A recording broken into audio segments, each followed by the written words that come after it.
Hola, soy Cristian Peña, docente de enfermería de la Universidad de las Américas, y hoy estaremos revisando una cápsula sobre alteraciones hidroelectrolíticas. Partamos recordando algunos contenidos. Los fluidos corporales contienen agua y sustancias disueltas en ella, las cuales deben encontrarse en cantidades óptimas para un correcto funcionamiento del organismo. El principal líquido en el ser humano es el agua, que está acompañado de electrolitos que se obtienen desde la dieta y son indispensables para mantener un equilibrio homeostático, siendo este último propenso a sufrir alteraciones por diversos factores. Los trastornos hidroelectrolíticos pueden surgir de un exceso o déficit de los mismos, con un nivel de agua corporal normal, o bien de un exceso o defecto relativo, cuya corrección es una práctica común en la atención de pacientes con enfermedades agudas. Como vimos, el equilibrio hidroelectrolítico es fundamental para conseguir una correcta homeostasis del medio interno, puesto que regula la mayoría de las funciones orgánicas. Estas alteraciones constituyen una causa importante de morbilidad y en algunas ocasiones de mortalidad en pacientes pediátricos críticamente enfermos. Por lo tanto, la no corrección temprana en otras enfermedades puede desencadenar situaciones que comprometan la vida del paciente. Una rápida valoración del estado hidroelectrolítico y un tratamiento precoz son las claves para revertir o evitar una situación potencialmente grave. Estos trastornos no constituyen una enfermedad por sí mismos, no obstante, son una consecuencia de múltiples enfermedades. El diagnóstico de los mismos se ve complicado por lo inespecífico de sus signos y síntomas y los hallazgos en el examen físico. Existen muchas causas que pueden llevar a una alteración hidroelectrolítica, como las pérdidas renales, como excesos de diuréticos o nefropatías, y las exarrenales, como las diarreas, vómitos, sudoración excesiva, aumento de las pérdidas insensibles y las quemaduras. El déficit de glucocorticoides, ya que participan en el metabolismo del agua y los electrolitos, actuando a nivel renal, causando reabsorción de sodio, bicarbonato y agua y eliminación de potasio. Las insuficiencias renales. En un individuo sano, los riñones desempeñan un papel dominante en mantener un nivel estable de líquido y de electrolitos en la sangre, filtrando y excretando ciertos componentes para mantener la hemostasis hidroelectrolítica. La hipoalimentación hace referencia al déficit exógeno de electrolitos suficientes para mantener el funcionamiento del cuerpo. Y algunas patologías agudas. Hay un sinfín de patologías que evolucionan o se caracterizan por alterar el equilibrio electrolítico, ya sea por la patogenia misma o por una falla secundaria de la misma enfermedad. Partamos revisando la hiponatremia. Corresponde a una concentración de sodio plasmático menor a 135 milequivalentes por litro y constituye la alteración electrolítica más frecuente en pacientes hospitalizados. Puede acompañarse de osmolaridad plasmática elevada, como las hiperglicemias, o disminuida. La respuesta inicial a la hiponatremia es la frenación de la actividad de la hormona antidiurética, con aumento de la eliminación de agua libre y restablecimiento de la osmolaridad plasmática normal. Este mecanismo es muy eficiente para evitar la perpetuación de la hiponatremia, de modo que para que ello ocurra necesariamente debe existir una alteración en la formación de agua libre. Establecida la hiponatremia, hay movimientos de agua desde el líquido extracelular al líquido intracelular, con el consiguiente edema celular que a nivel del sistema nervioso central puede producir convulsiones, coma o enclavamiento, dependiendo de la severidad y de la velocidad con que se ha instalado la hiponatremia. El proceso se completa aproximadamente a las 48 horas de iniciado, lo que permite clasificar como hiponatremia aguda aquella que tiene menos de 48 horas de evolución y como hiponatremia crónica aquella que tiene más de 48 horas y que por ello exige una corrección lenta.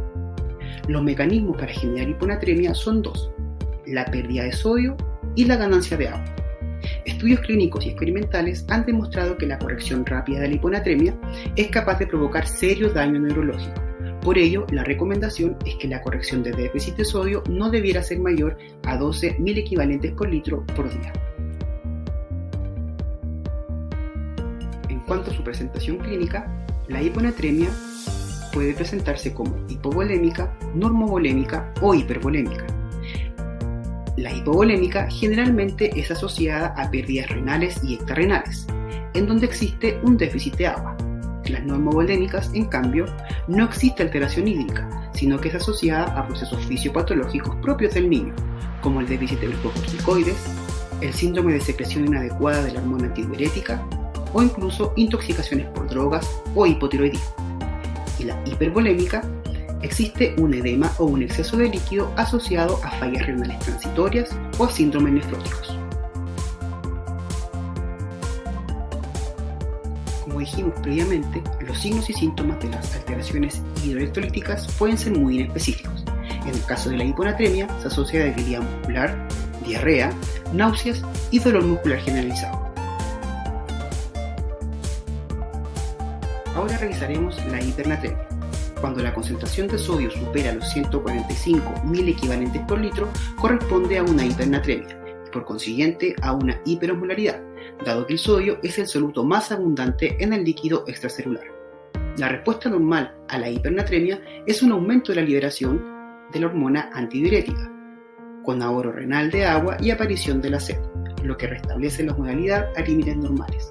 El ahorro renal de agua está limitado por la capacidad de concentración del riñón y por la carga renal de solutos, de modo que el principal mecanismo de defensa frente a una hipernatremia lo constituye la sensación de sed. Así, los pacientes en riesgo de desarrollarla son aquellos que no tienen acceso libre al agua, como los lactantes, pacientes con daños neurológicos y aquellos que tienen una alteración en el mecanismo de la sed. Existen dos mecanismos a través de los cuales se puede llegar a la hipernatremia: la pérdida de agua y la ganancia de sodio. En cuanto a la pérdida de agua, como el aumento de pérdidas insensibles, diabetes insípida, falta de aporte hídrico o pérdidas excesivas renales o gastrointestinales. Y por ganancia de sodio, el uso de soluciones hipertónicas o la ingesta accidental de sodio. En cuanto a sus signos y síntomas, el más común es la sensación de sed, acompañado de alteraciones neurológicas. Además, la hipernatremia aumenta el riesgo de hemorragias cerebrales y convulsiones. Ahora sigamos con las alteraciones del potasio. El potasio desempeña un papel importante en la función celular y en la transmisión neuromuscular. En la célula participa en la regulación de la síntesis de glucógeno y proteínas y es el determinante del potencial de reposo de la membrana celular. El potencial de esta membrana está determinado por la proporción entre la concentración de potasio intra y extracelular, por lo que sus alteraciones en este potencial ejercen una gran influencia en la actividad del músculo cardíaco y esquelético.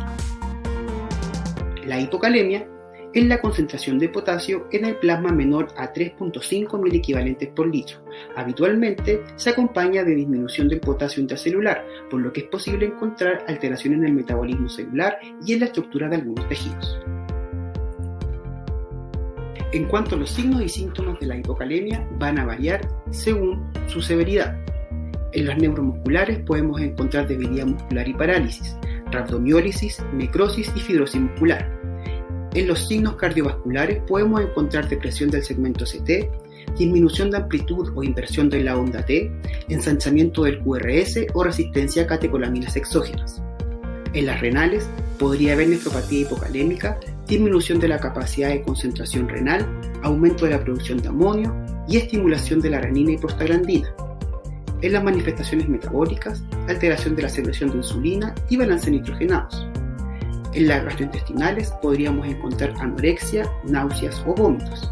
Y en otras manifestaciones más inespecíficas podría haber apatía, decaimiento, confusión, irritabilidad o convulsiones. Por otro lado, la hipercalemia es la concentración de potasio en el plasma sobre los 4.5 mil-equivalentes por litro. Las manifestaciones clínicas de la hipercalemia comprometen corazón y músculo esquelético. La severidad de sus síntomas asociadas a hiponatremia e hipocalcemia potencian sus efectos adversos. La debilidad muscular no aparece hasta que la calemia sube de 8 mil-equivalentes por litro, salvo en pacientes con patologías de base que pueden hacerse sintomáticos con cifras más bajas. Las alteraciones cardíacas progresivas son la onda T picuda, la disminución del segmento QT, el ensanchamiento del QRS, la desaparición de la onda P y la fibrilación ventricular. La presentación de la hipercalemia puede ser por dos grandes razones. Una, el aumento del aporte del potasio o la disminución de la excreción urinaria. En cuanto al aumento del aporte del potasio, puede ser por aporte exógeno, acidosis metabólica, déficit de insulina e hiperglicemias, catabolismo tisular, bloqueo beta-adrenérgicos, ejercicio severo o sobredosis con digitálicos. En cuanto a la disminución de la excreción urinaria, podemos presentar insuficiencia renal, disminución del volumen circulante efectivo e hipoaldosteronismo. Por lo tanto, sus manifestaciones van a ir desde diarreas, parestesias, irritabilidad y llegando a alteraciones cardíacas. Ya hemos revisado las principales alteraciones hidroelectrolíticas, pero queda la interrogante: ¿cuál es el manejo? Bien, el manejo de los electrolitos depende de varios aspectos. Por ejemplo, de la severidad del cuadro, si existe la claridad de la causa, si hay interacciones con otros electrolitos o incluso si estas alteraciones son parte del contexto fisiopatológico de los niños críticamente enfermos. Por lo tanto, dependerá de estos y otros puntos cuál será el manejo clínico a seguir. Hemos llegado al final de nuestra cápsula. Muchas gracias por participar y los invito a revisar otros contenidos referentes al compromiso hidroelectrolítico, como las alteraciones del calcio, del fósforo y del magnesio. Además, recordar información sobre las alteraciones ácido-base. Nos vemos.